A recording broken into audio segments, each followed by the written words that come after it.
Hello friends, જય શ્રી કૃષ્ણ, હર હર મહાદેવ. કેમ છો બધા? તો હવે આપણે આજે બનાવશું ગપગોટા. અને આજે છે ને ગપગોટાની હું બધી ડિટેલમાં સ્ટેપ બાય સ્ટેપ વિડીયો મૂકીશ, કઈ રીતના બનાવી. જો કે ગપગોટા તો બધા આપણે બનાવતા જ હોય, અમે ઘણી વખત બનાવતા જ હોય અમે પણ ક્યારેય મેં ડિટેલમાં વિડીયો નહીં મૂક્યો હોય, કદાચ શોર્ટ્સમાં મૂક્યો હોય છે. તો આજે હવે લોંગમાં મૂકશું. અને ઘણા ઉઠલતા ન હોય એવો પ્રશ્ન પણ બનતો હોય કે ચોટી જતા હોય, ઉઠલતા ન હોય, તો એ કઈ રીતના બને અને એ માટે શું કરવું ને તે બધું હું તમને વિડીયોમાં જણાવીશ. તો ચાલો વિડીયોમાં કન્ટિન્યુ રહેજો. તો પહેલાં તો આપણે રવો પલાળી દેશું. તો હવે છે ને આપણે રવાને પલાળી લેશું. મેં અહીંયા અડધા કિલા પોણા કિલા જેટલો રવો લીધો છે, ખાટી છાશ લીધી છે અને મીઠું લીધું છે. તો પહેલાં આપણે મીઠું નાખી દઈએ એમાં, અને સ્વાદ પ્રમાણે પછી એવું લાગે તો આપણે જે એનું બેટર બનાવતા હોય ને ત્યારે પણ નાખી શકાય.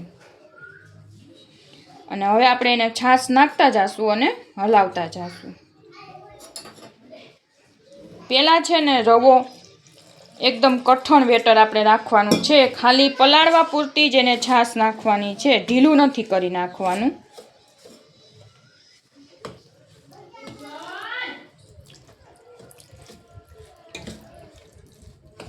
જો ઢીલું થઈ જાય ને તો પછી ઉઠલે નહીં, ચોટી જાય એવો પ્રશ્ન બને. કઠણ જ રાખવાનું, ખાલી રવો પલળી જાય એટલું જ આપણે એમાં છાશ નાખવાની છે.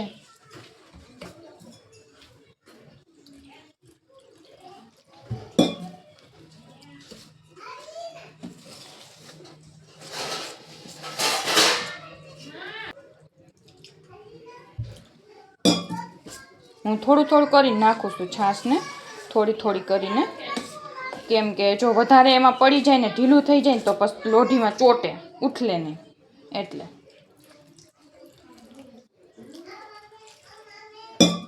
પછી હજી બધા એમાં શાકભાજી આવે તો ખાલી રવો પલળે એટલી જ છાશ નાખશું. કઠણ બેટર રાખો ને એટલે ઉઠલી જ જાય.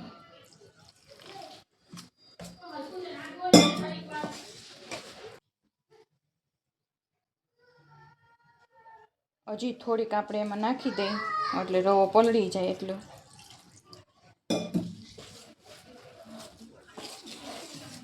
બસ હવે આમાં વધારે નાખવા નથી, રવો કોરોય નથી રહ્યો. જોઈ લ્યો તો કઈ રીતના મેં રાખ્યું છે. આ રીતના આપણે એને ખાલી રવો પલળે ને એટલી જ આપણે એને છાશ નાખી છે. હવે આપણે આને 2 કલાક આમનામ જ ઢાંકીને રાખી દેશું.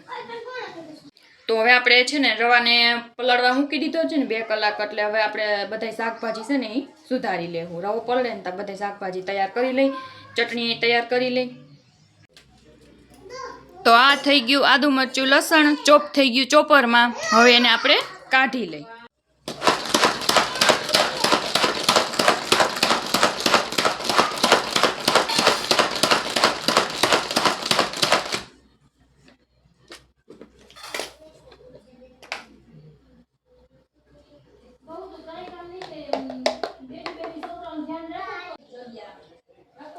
તો હવે આપણે ગાજર, ડુંગળી, ટમેટું અને આદુ મરચું લસણની પેસ્ટ તૈયાર થઈ ગઈ છે. ચાલો તો હવે આપણે છે ને બેટર બનાવવાની તૈયારી કરશું. 2 કલાક થઈ ગઈ છે અને રવો પલળી ગયો છે અને બધું મેં તૈયાર કરી રાખ્યું છે. ધાણા સુધારી લીધા છે.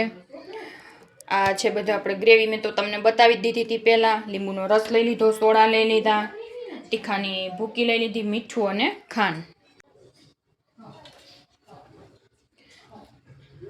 તો હવે બધા પહેલાં મસાલા નાખી દો.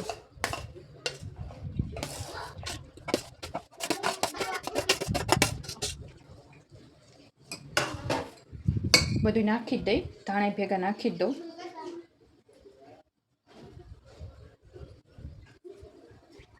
થોડુંક મીઠું નાખી દઉં, ખાંડ થોડીક નાખી દઉં. આ બધું સ્વાદ પ્રમાણે નાખવાનું. અને તીખાની ભૂકી નાખી દઉં.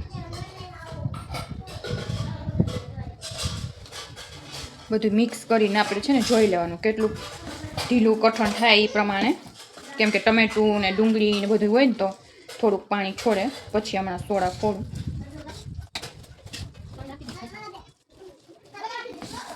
થોડીક છાશ નાખવી પડશે.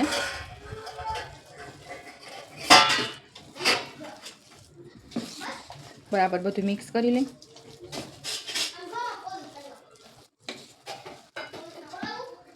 પેલા સોડા ફોડી લઈને તો ખબર પડે આપણે ઢીલું કેટલું કરવું.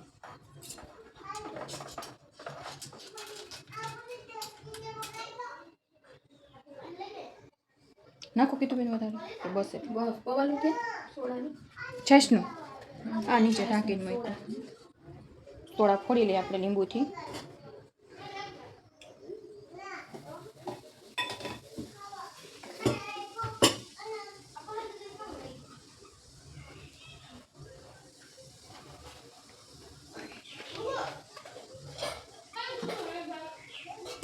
થોડીક છાશ નાખી થોડુંક ઢીલું આપણે બેટર કરવું છે.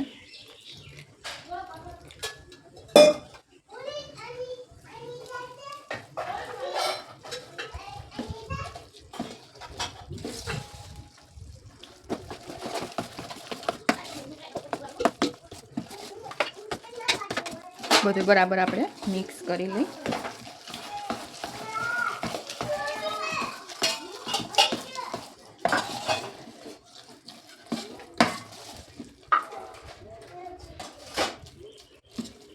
જો ઉથલતા ન હોય ને ચોટી જતા ને એવું થતું હોય ને તો ટેસ્ટમાં બરાબર થઈ ગયા હોય ને તો આટલું બેટર તમે રાખી શકો. જો તમે કેટલું જાડું છે એટલું રાખશો ને એટલે સરસ રીતના ઉથલી જ જાહે. તમારે થોડુંક ઢીલું કરવું હોય ને તો હજી ઢીલું કરી શકો. બાકી એટલું કઠણ રાખો ને એટલે તમારે ઉથલી જ જાય. જો માન પડે એવું રાખો ને એટલે ઉથલી જ જાય. પણ મારે થોડુંક ઢીલું હજી કરવું છે.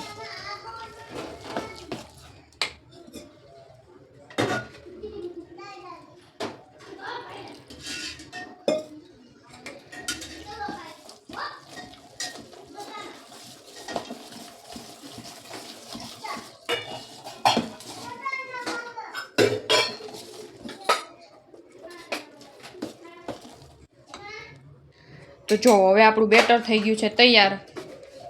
આ રીતના આમ પડે એ રીતનું આટલું રાખીએ અમે તો દર ખેલે. જો એટલું ખાટું રાખીએ એટલે ઉથલી જ જાય, ચોટે જ નહીં. જો તો હાલો હવે આપણે આને ગપગોટાને લોટી તૈયાર કરી અને ગપગોટા બનાવી. હાલો તો આપણે ગપગોટાની તવી લઈ લીધી છે અને હજી ઠંડી છે ને તાજ એમાં આપણે બધે તેલ લગાડી દેશું. પછી તો ટીપું ટીપું તેલ નાખતા જાહું. પછી ગરમ તવીમાં અમે આ નથી અડાડતા, નહીંતર ચોટી જાય કદાચ. તો ઠંડી તવી છે ને તાજ આપણે એને બધે તેલ લગાડી દેશું. પછી ચમચે કે પાવરા હોય જે એક ટીપું નાખતા જાય તો એ હાલે.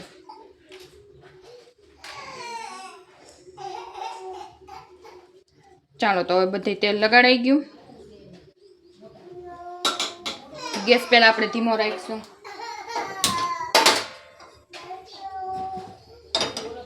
હવે એક ચમચી લઈ લઈ.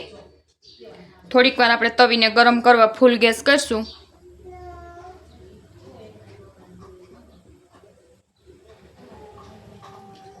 હવે આપણે ગેસ ધીમો કરી નાખી અને ચમચીની મદદથી આ રીતના મૂકી દેવું. ફૂલ રાખવો જોઈએ કેમ કે હજી તવી તૈપી નથી.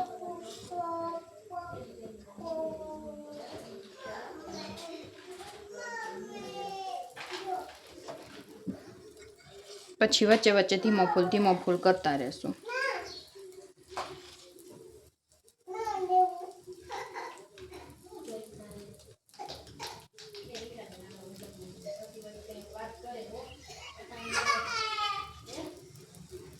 તો આપણે બધા મૂકી દીધા અને એની ઉપર ઢાંકી દેશું. ઢાંકણ.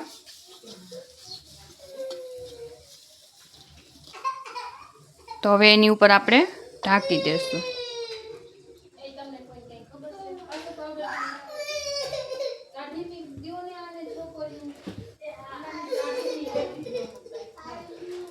વચ્ચે વચ્ચે ગેસ આપણે પહેલી વખત તો બહુ ફૂલ નહીં કરી, ધીમામાં જ ચડવા દેશું. ઉપરથી ઢાંકીને એટલે એકદમ વરાળથી બફાય અને કવર જેવું થઈ જાય.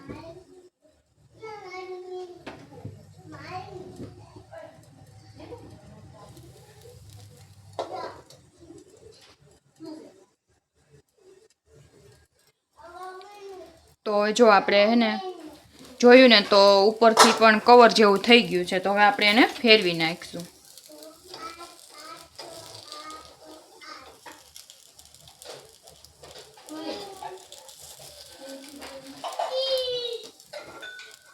આ રીતના આપણે એને 2 ચમચીની મદદથી ફેરવી નાખીશું.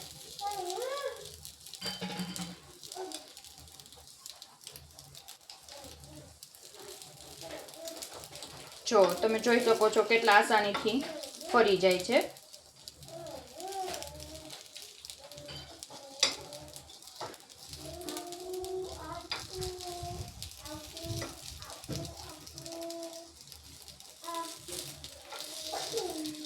અને પાછું એને આપણે ઢાંકી દેવાનું છે એટલે વરાળથી સરસ બફાઈ જાય.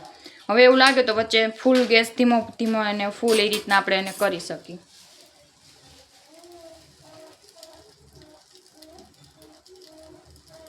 થોડી વાર ધીમે ગેસે પણ ચડવા દેવા એટલે અંદરથી પણ બફાઈ જાય.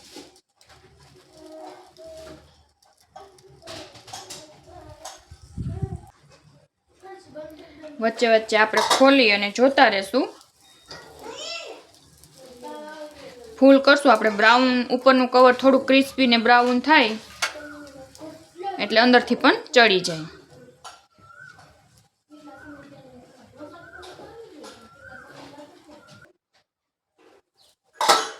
તો આપણે જોઈ લેશું કે બ્રાઉન જેવા થઈ ગયા છે એટલે પાછા એને ફેરવી નાખશું.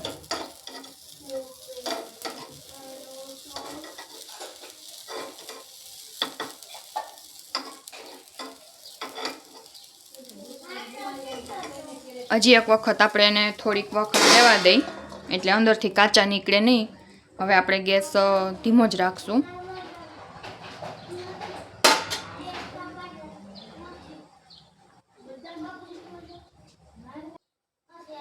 તો ચાલો હવે તો છે ને 2 બાજુથી ક્રિસ્પી થઈ ગયા છે.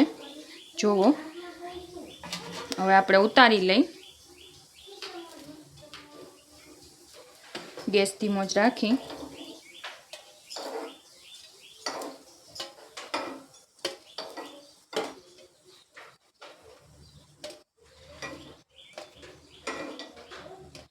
અને પછી આપણે બીજો ઘાણો મૂકશું. તો તેલનું ટીપું મૂકી તો બીજા ઘાણમાં મૂકવામાં આપણે આ રીતના તેલનું ટીપું મૂકતા જાવું. વધારે તેલની કંઈ બહુ જરૂર નથી. 2-3 ટીપા હાલે. અને એ જ રીતના આપણે ચમચીથી મૂકી દેશું.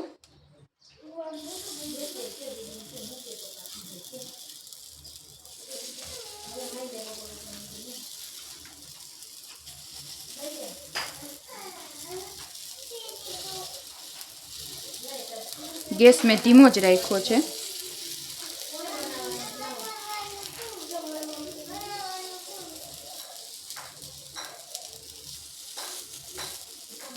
ગેસ ધીમો જ છે અને આપણે હવે કવર થાય ને ત્યાં સુધી ઢાંકી દેશું. અને જો હું તમને હવે બતાવું કે કઈ રીતના ચડી ગયા છે મસ્ત. અંદરથી કેવા થયા છે તમને બતાવું ખોલીને. જો અંદરથી એકદમ ચડી ગયા છે અને પોચા પણ એવા થયા છે. જો બહુ જ ગરમ છે. મારા તો હાથ પણ બળે છે. જો થઈ ગયા છે ને. વરાળ કાઢે તો ચાલો ખાવા હોય તો આવી જાઓ. મસ્ત આપણા ગપગોટા બનીને થઈ ગયા છે તૈયાર. ગરમા ગરમ છે. જો અંદરથી પણ ચડી ગયા છે. અને અહીંયા જોઈએ તો આપણે ધીમા જ ગેસે રાખીને ઉપર કવર થઈ ગયું છે. તો હવે એને પણ ફેરવી લેશું.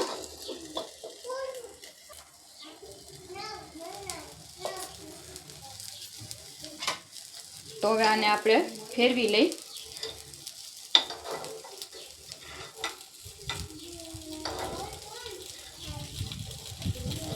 બને એટલો ધીમા ગેસે રાખશું ને એમ ક્રિસ્પી અને અંદરથી ચડી જાય એવું. ખોટી ઉતાવળ નહીં કરવાની. અને ઉપર કવર થવા દેવાનું. પહેલી વખત ફેરવો ને ત્યારે ઉપર કવર થવા દેવાનું. પાછું આપણે ઢાંકી દઈ. તો આ રીતના આપણા ગપગોટા હવે ગરમા ગરમ બને છે અને ઉતરતા જાય એમ ખાવાના ચાલુ કરવાના છે. તો ચાલો તમારે પણ ખાવા હોય તો આવી જાઓ. વિડીયો ગમે તો લાઈક કરી દેજો, કોમેન્ટ કરી દેજો, સબસ્ક્રાઈબ કરજો. Thank you.